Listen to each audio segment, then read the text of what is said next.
Have you ever been in a crowd and just gotten swept up in the moment? It's a powerful feeling, right? That shared energy, but there's a hidden danger in that feeling. Today, we're going to dive into this battle between our feelings and our thoughts, especially when we get together in groups. So let me ask you this right off the bat. When does feeling replace thinking? I mean, really think about it. You've seen it, right? On the news, scrolling through your social media feed, maybe even in your own life. It's that moment when pure, raw emotion just completely takes over and kicks rational thought right out the door.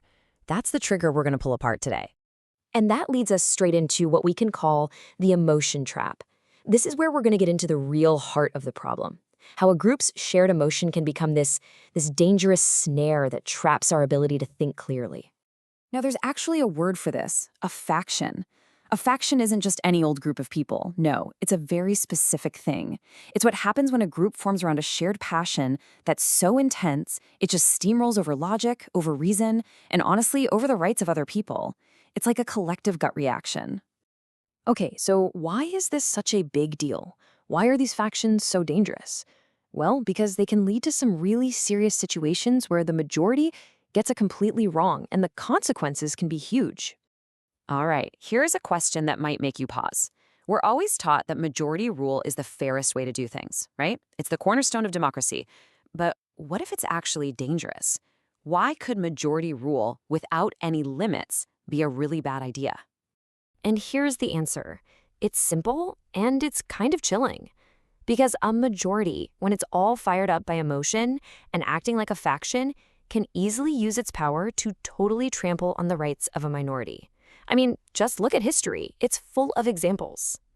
Without some guardrails, popular opinion can literally become a weapon. So let's dig into that a little bit more. How does this actually work? How can our feelings, our passions, twist something as important as justice? So here's the bottom line. Emotion replaces the search for truth with the need to satisfy an impulse. See, justice is supposed to be all about finding the truth, right? It's about weighing the facts, being impartial, but a faction driven by emotion, it doesn't care about the truth. It just wants that quick satisfaction of its anger or its fear. Impulse grabs the steering wheel, and truth gets left in the dust. Wow. Okay, so if this is such a basic human danger, what in the world are we supposed to do about it? Well, that brings us to the solutions. And you can think of them as two different kinds of guardrails. One set for society as a whole, and one set for you and me.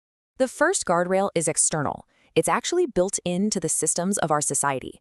These are structures that were put there on purpose to slow everything down, to force us to take a breath and think before we act. Basically, they're designed to cool off the passionate impulses of a potential majority faction. If you look at the US Constitution, for example, you can see three of these checks pretty clearly.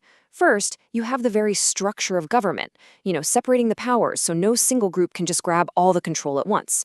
Then, you have representation. We elect people to think and deliberate for us, not just to react to whatever's popular on a given Tuesday. And third, you've got the law, a set of steady rules that can't just be tossed aside because of a sudden wave of outrage. But look, all the external structures in the world aren't going to be enough on their own. The second guardrail, and you could argue it's the most important one, is internal. It's all about us. It comes down to our own personal wisdom and our ability to practice self-control. There's this piece of ancient wisdom from the book of Proverbs that just hits the nail on the head here. There is a way that appears to be right, but in the end, it leads to death. That path that just feels so right, the one that's fueled by all that passionate anger, that path can be incredibly destructive. It's a timeless warning about letting our gut feelings steer the ship. So the skill that we have to build here is called discernment. What is that? Well, it's simply the ability to choose to prioritize truth over your gut reaction. It's not about being emotionless. Not at all. It's about making sure your emotions aren't the only thing in the driver's seat. And when we do that, we are actively protecting not only our own liberty, but everyone else's too. Okay, so this is all great in theory, but how do we actually do this? How do we practice this in our crazy busy, information-overloaded lives? Well, let's get into a really clear, actionable plan to find some of that clarity. Here are three really practical things that any of us can start doing today. First, reject outrage-driven media.